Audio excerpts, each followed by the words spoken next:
Welcome dear student, SM online class में आपका स्वागत है। और मुझे ऐसी आशा है और विश्वास है कि आप घर पर व्यवस्थित रूप से पढ़ाई कर रहे होंगे। आपके पास किताब होगी और आप किताब से भी पढ़ रहे होंगे। आप अपना समय बर्बाद नहीं कर रहे होंगे। आपका अधिकतर समय पढ़ाई में गुजर रहा होगा, ऐसा मुझे विश्वास है। और आज इस वीडियो में हम आगे बात करते हैं।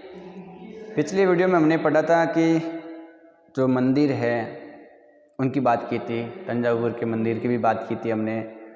इसके अलावा हमने पढ़े थे कि किस प्रकार से अलग अलग प्रकार की विशेषता आती है 12वीं शताब्दी के बाद में, कुछ नए परिवर्तन आते हैं, उनकी बात की थी हमने मेहराब के अंतर्गत। इसके अलावा हमने मंदिरों का जो नाम है और राजाओं के द्वारा किस प्रकार माना जाता था, क्या मुसलमान अपने आप को भगवान का अवतार मानते हैं, हिंदू धर्म की बात की थी।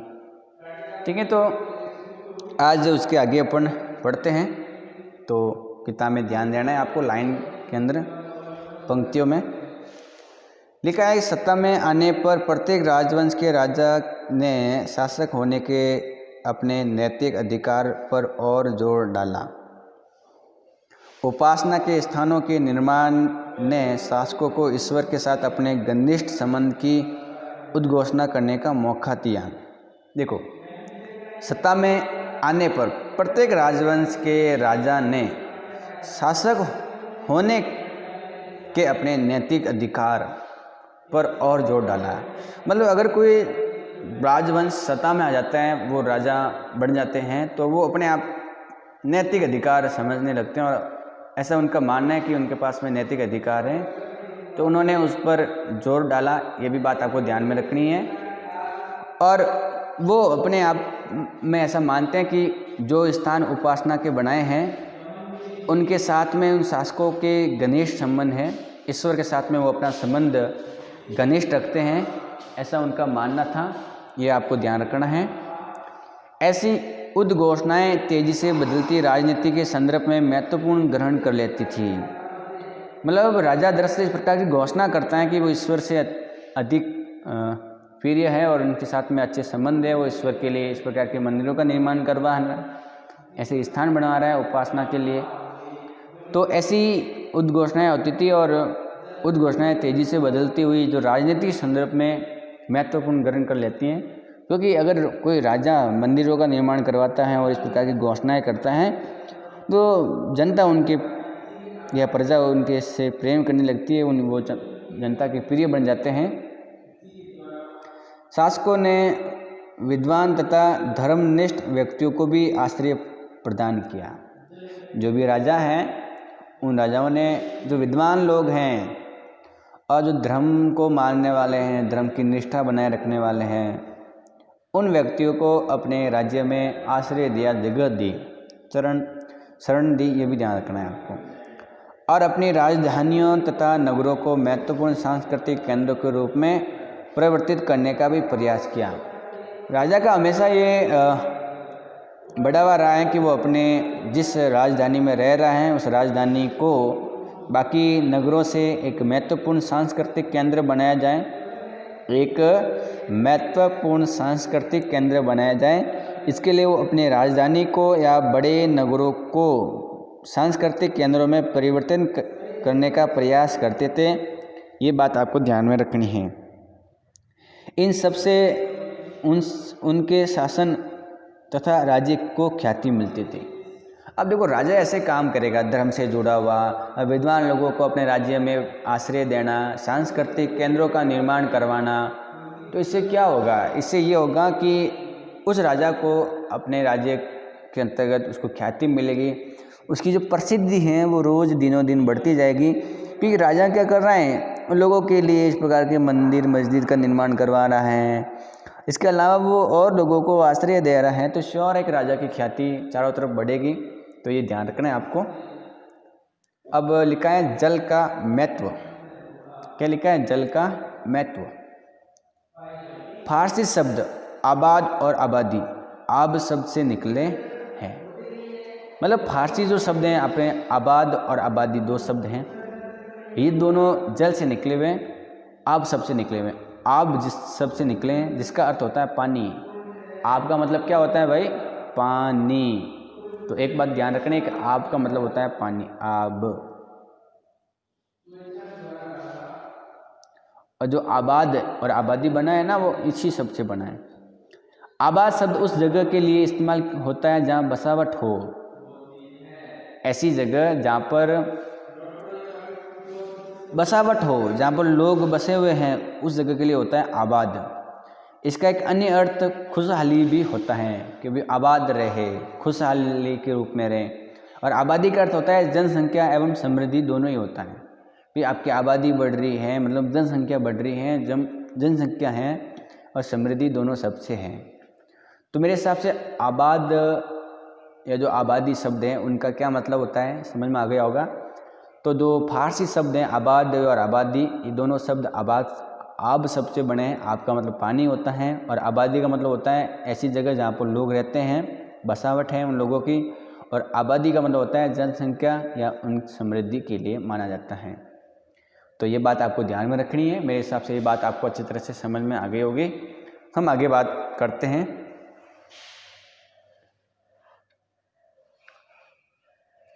फिर लिखा है कि व्यापक समझ यह थी कि न्यायप्रिय राजा का राज्य ऐसा होगा जहाँ खुशहाली होगी, जहाँ पर्याप्त वर्षा होगी। इसी तरह होंजों और जलाशयों के निर्माण द्वारा बहुमूल्य पानी उपलब्ध कराने के लिए कार्य की बहुत प्रशंसा की जाती थी। मतलब एक राजा जो न्यायप्रिय है, लोगों के साथ में न्याय करने वाला हो, वो अपने राज्य में हमेशा क्या करेगा? खुशहाली लाएगा और उस राज्य में पर्याप्त वर्षा होती होगी। और राजा क्या करवा रहा होगा? जलाशयों का जल भंडारण के लिए इस प्रकार के जलाशय, तालाब वगैरह निर्माण करवाना हो। जो भी हौज है, हौजों का निर्माण करवाना, मैंने बताया था किस प्रकार के। तो इसके लिए वो क्या करते थे? बहुमूल्य जो पानी है उसको उपलब्ध करवाने के लिए उसको इकट्ठा करने का प्रयास करते थे। जो हम देख सकते हैं कि एक न्यायप्रिय राजा की विशेषता होती थी। सुल्तान इल्तुतमिश ने दिल्ली एक कोहना के एकदम निकट एक विशाल तालाब का निर्माण करके व्यापक सम्मान प्राप्त किया। अब देखो राजा क्या करेगा? अगर वो जलाशयों का निर्माण करेगा, लोगों की पानी की व्यवस्था करेगा, तो उसको क्या मिलेगी? प्रसिद्धि मिलेगी, उसको सम्मान मिलेगा।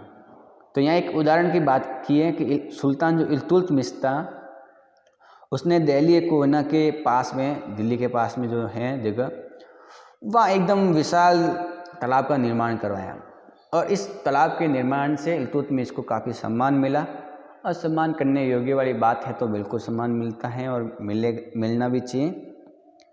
तो इस विशाल जलाशय को हौज ए सुल्तानी अथवा राजा का तालाब कहा जाता है। ठीक है, तो एक प्रकार का तालाब जो हो जाता था, हौज जिसको बोलते हैं, तो राजा का तालाब या हौज ए सुल्तानी। हौज जो मैंने बताया था आपको कि पानी इकट्ठा करने के लिए या तालाब के रूप में माना जाता था। तो ये बात आपको ध्यान में रखनी है। तो ये जो तालाब है उस शब्द के लिए हौज का प्रयोग हुआ है, तो उससे बोलते थे हौज ए सुल्तानी या राजा का तालाब। तो हौज ए सुल्तानी किसने निर्माण करवाया? सुल्तान इल्तुतमिश ने। ये बात आपको ध्यान में रखनी है। अब देखो, क्या आप इसे अध्याय 3 के मानचित्र 1 में ढूंढ सकते हैं? जब आप अध्याय 3 पढ़ेंगे तो मानचित्र 1 पढ़ेंगे, देखेंगे। फिर लिखा है कि शासक प्राय सामान्य लोगों के लिए बड़े छोटे हौजों, तालाबों का निर्माण करवाते थे। कभी कभी वे किसी मंदिर, मस्जिद अथवा गुरुद्वारे का हिस्सा होते थे।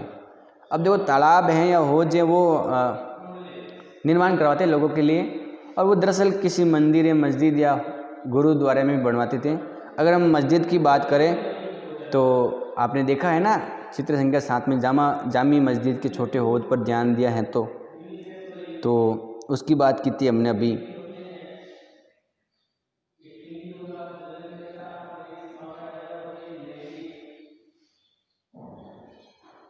इसके अलावा जो गुरुद्वारा है, अगर आपको दिखाई दे रहा होगा तो ये गुरुद्वारा लिखा है ना कि क्या लिखा है? हरमंदर साहब स्वर्ण मंदिर और इसका पवित्र सरोवर अमृतसर। ये जो अमृतसर के अंदर ये जो सरोवर है, ये जो दिखाई दे रहा है, ये मंदिर है, स्वर्ण मंदिर। तो ये भी गुरुद्वारे का हिस्सा है। इस प्रकार से हम मंदिर में जाते हैं तो वहाँ पर भी इस प्रकार के छोटे तालाब हैं या बावड़ियाँ होती हैं पानी के लिए। तो राजा इस प्रकार के निर्माण करवाते थे ताकि उनको ख्याति मिल सके। तो ये बात आपको ध्यान में रखनी है। और हम आगे बात करते हैं। अगला जो टॉपिक है हमारा,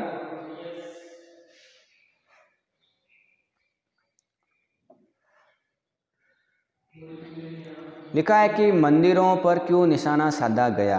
आखिर मंदिरों को क्यों तोड़ा गया, मंदिर कैसे नष्ट होने लगे, उसकी क्या वजह रही है, उसकी बात करेंगे कि मंदिर को तोड़ने को क्यों निशाना बनाया, इसकी बात करते हैं।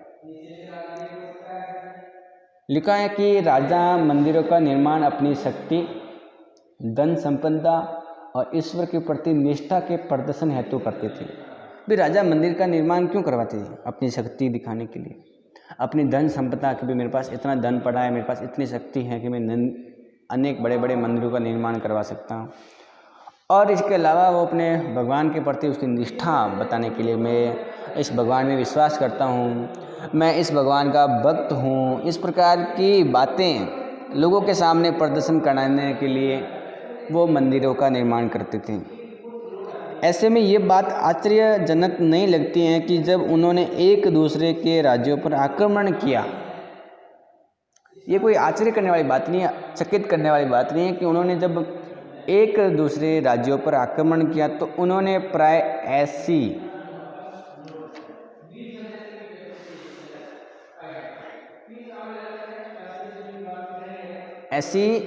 इमारतों पर निशाना साधा।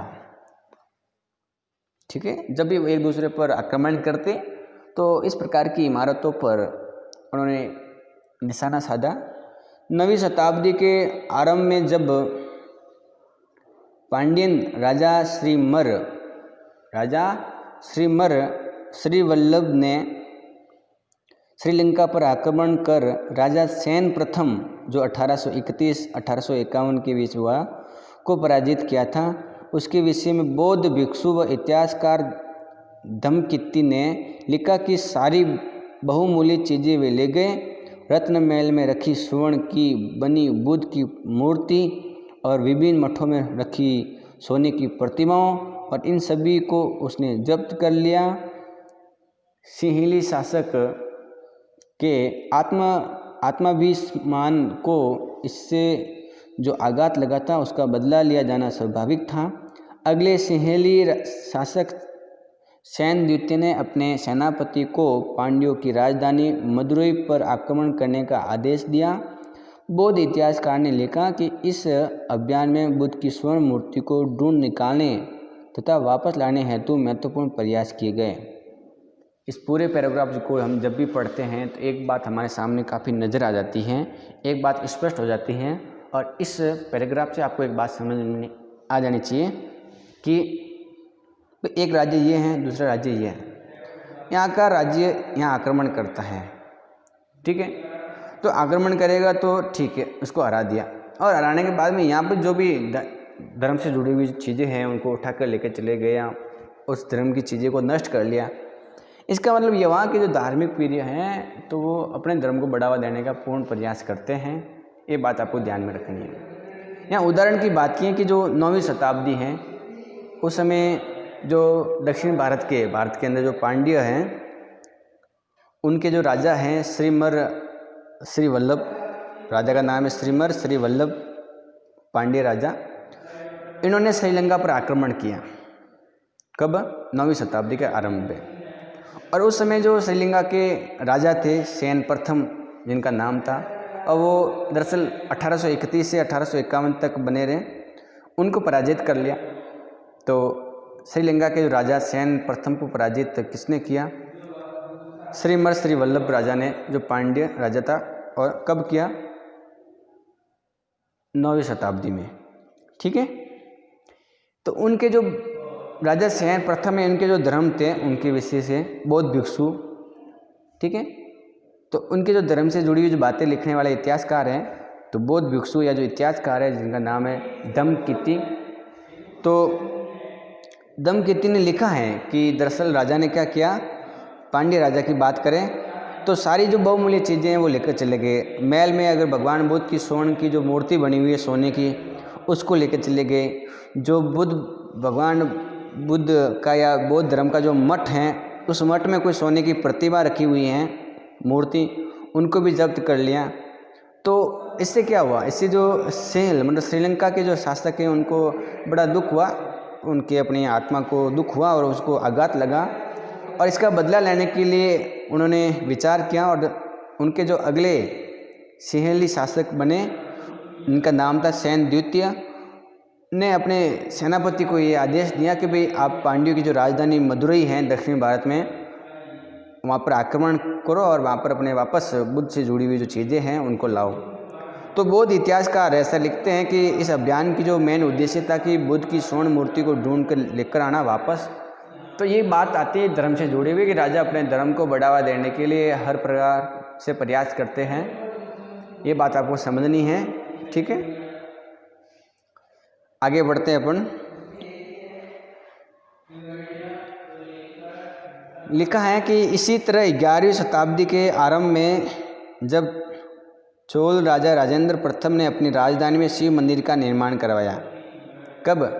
11वीं शताब्दी के आरंभ में चोल राजा राजेंद्र प्रथम ने अपनी राजधानी में, अपनी कैपिटल में शिव मंदिर, भगवान महादेव का मंदिर का निर्माण करवाया। तो उसने पराजित शासकों से जब्त की गई उत्कृष्ट प्रतिमाओं से इसे भर दिया।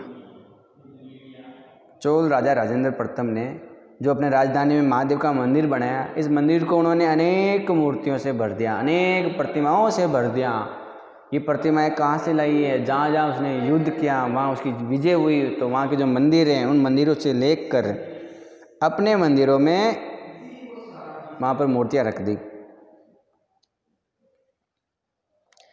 एक अधूरी सूची में निम्न चीज़ें सम्मिलित थी। एक सूची मिली है, लिस्ट मिली है, इसमें कुछ चीज़ें शामिल थी। चालुक्यों से प्राप्त एक सूर्य पीठिका, चालुक्यों से उनको एक सूर्य पीठिका मिली है, सूर्य भगवान की इस प्रकार की बनी हुई। एक गणेश मूर्ति, दुर्गा की कई मूर्तियाँ, ठीक है, तो ये चालुक्यों से मिली है। एक तो सूर्य पीठिका, गणेश की मूर्ति मिली है, भगवान गणेश जी की, और माता दुर्गा की अनेक मूर्तियाँ मिली हैं उस चालुक्य को हराने के बाद में। वहाँ से जो पूर्वी चालुक्य है, वहाँ से एक नंदी की मूर्ति मिली है, भगवान शिव की जो सवारी हैं नंदी, उनकी मूर्ति मिली है। और उड़ीसा नाम आया, उड़ीसा, तो उड़ीसा के जो कलिंग हैं, उन कलिंगों से, उड़ीसा में जो वंश हैं कलिंग वंश, उन कलिंगों से प्राप्त भैरव की मूर्ति मिली है। शिव का एक रूप है, इसको भैरव कहते हैं, वो मूर्ति मिली है, तथा भैरवी की एक प्रतिमा तथा मिली है। तो ये भैरव और भैरवी की जो प्रतिमा है वो कलिंग उड़ीसा से मिली है, वहाँ से मिली है, कलिंगों से। और बंगाल के पालों से काली की मूर्ति मिली है। बंगाल में जो वंश था पाल वंश, उनसे उनको क्या मिली है? काली की मूर्ति मिली है, ये ध्यान रखना है। तो एक बार वापस आपको बात ध्यान रखनी है कि 11वीं शताब्दी में जो चोल राजा थे राजेंद्र प्रथम, इस राजेंद्र प्रथम ने जहाँ जहाँ युद्ध किया वहाँ से वो भगवान से जुड़ी हुई वस्तु लाई। उसने अलग अलग जगहों पर अलग अलग से वस्तुएं लाई और उन वस्तुओं को अपने राजधानी में जो शिव मंदिर बनाया उससे भर दिया। तो एक की बात कर रहे हैं कि जो चालुक्य है वहाँ से उन्होंने सूर्य पीठिका लाई, गणेश की मूर्ति लाई, गणेश जी की, और दुर्गा की भी मूर्तियाँ वहाँ से लाई। जो पूर्व चालुक्य हैं वहाँ से उन्होंने नंदी की मूर्ति लाई। उड़ीसा के जो कलिंग हैं वहाँ के जो लोग थे उनसे वहाँ भैरव या भैरवी की मूर्ति लाई। इसके अलावा जो बंगाल के पाल वंश के राजा हैं वहाँ से उन्होंने काली की मूर्ति लाई। ये बात आपको ध्यान में रखनी है। इसके अलावा आप ध्यान देंगे कि गजनी का जो सुल्तान महमूद हैं, कौन? गजनी का सुल्तान, नाम सुना होगा आपने गजनी का। तो गजनी का जो सुल्तान महमूद हैं राजेंद्र प्रथम का समकालीन था। जब राजेंद्र प्रथम था उस समय गजनी का जो सुल्तान है वो कौन था? महमूद। तो महमूद भारत में अपने अभियानों के दौरान उसने पराजित राजाओं के मंदिरों को अपवित्र किया। महमूद गजनी, जो गजनी का था, उसने जब भी भारत के अंदर आक्रमण किया तो उसने भारत के जो हिंदू राजा हैं उन राजाओं के जो मंदिर बनाए हुए थे उन सभी मंदिरों को अपवित्र किया और उनके धन और मूर्तियों को लूट लिया। और उस समय सुल्तान महमूद को कोई बहुत महत्वपूर्ण शासक नहीं था, लेकिन मंदिरों को नष्ट करके खास तौर से सोमनाथ का मंदिर उसने एक महान इस्लामी योद्धा के रूप में श्रेय प्राप्त करने का प्रयास किया। मतलब जो गजनी है सुल्तान जो महमूद हैं, उसने अगर उसकी बात देखें तो कोई खास वो बड़ा शासक नहीं था, लेकिन उसने मंदिरों को नष्ट किया और सोमनाथ जो गुजरात में मंदिर आया हुआ है उसको लूटा उसने, वहाँ से अनेक सोना लूट के चला गया और एक इस्लामी योद्धा प्राप्त होने का श्रेय प्रयास करने का प्रयास किया कि मैं इस्लामी योद्धा हूँ, क्योंकि उसने हिंदू धर्म की इस बातों को, इन मंदिरों को अपवित्र किया। मध्ययुगीन राजनीतिक संस्कृति में ज़्यादातर शासक अपने राजनीतिक बल व सैनिक सफलता का प्रदर्शन पराजित शासकों के उपासना स्थलों पर आक्रमण करके उन्हें लूट कर सकते थे। अगर हम मध्यकालीन या मध्ययुगीन की जो संस्कृति देखें तो उस संस्कृति से पता चलता है कि उस समय विशेषकर कोई भी व्यक्ति राजनीतिक बल या सैनिक सफलता को देखने के साथ साथ में वो ये भी देखते हैं कि जहाँ आक्रमण किया है उस राजा को, जिस राजा को हराया है, उसके जो उपासना करने वाले स्थल है उसको लूट लें, उसको वहाँ पर आक्रमण करें। मतलब मध्ययुगीन एक ऐसी संस्कृति बन गई थी कि भी राजनीतिक बल तो है ही है, सैनिक बल का भी प्रयोग करना है, उनका प्रयोग करके राजा जिन जगहों पर उपासना करता है उन्हें लूट लिया जाए। इस प्रकार की भावना हमको दिखाई देती है। तो ये बात है। इसके अलावा और भी बातों पर ध्यान रखना है आपको। तो चित्र 9 दिखाई दे रहा है आपको, मुगल 4 बाग, हुमायूं के मकबरे का 4 बाग दिल्ली। तो ये जो अलग अलग बाग बगीचे बनाए हैं उनकी बात की गई है कि जो 4 बाग हैं मुग़लों का, और जो हुमायूं के जो मकबरा जो है वहाँ के जो 4 बाग हैं बगीचा दिल्ली के अंदर, उसकी बात की गई है। तो ये इस प्रकार का बगीचा है, 4 बाग, ये ध्यान रखना है। इसके अलावा और देखें, फिर लिखा है कि कश्मीर में शालीमार बाग का सीढ़ीदार 4 बाग, ठीक है। तो ये कश्मीर के अंदर इस प्रकार का बाग बना हुआ है, इसे सीढ़ीदार शालीमार का बाग, ठीक है। शालीमार का जो बाग है वो सीढ़ीदार है, इस प्रकार से ऊपर से जाते हुए सीढ़ीदार है। तो उसकी बात कर ली। अब इसकी बात कर ली हमने। ये कब बनाया था? 1562 से 71 तक, और इसकी बात करें तो 1620 से लगाकर 1634 के समय बनाया हुआ है। इसके अलावा ये भी ध्यान रखना है आपको, लाल महल बारी में 4 बाग को तटीय बाग के रूप में अपनाया गया है। तो ये लाल जो महल है वहाँ भी बनाया था इस प्रकार का तटीय बाग, जो 1637 ईस्वी में बनाया था। ये 3 प्रकार के हमने बाग की बात कर ली।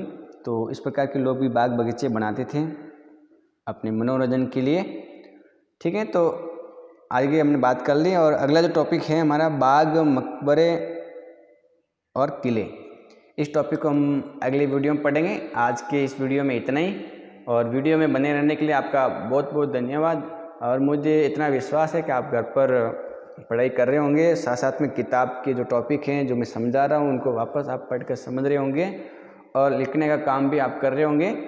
जो आपको नोट्स दिए जा रहे हैं PDF, उसको लिख रहे होंगे, उस क्वेश्चन को आप याद भी कर रहे होंगे।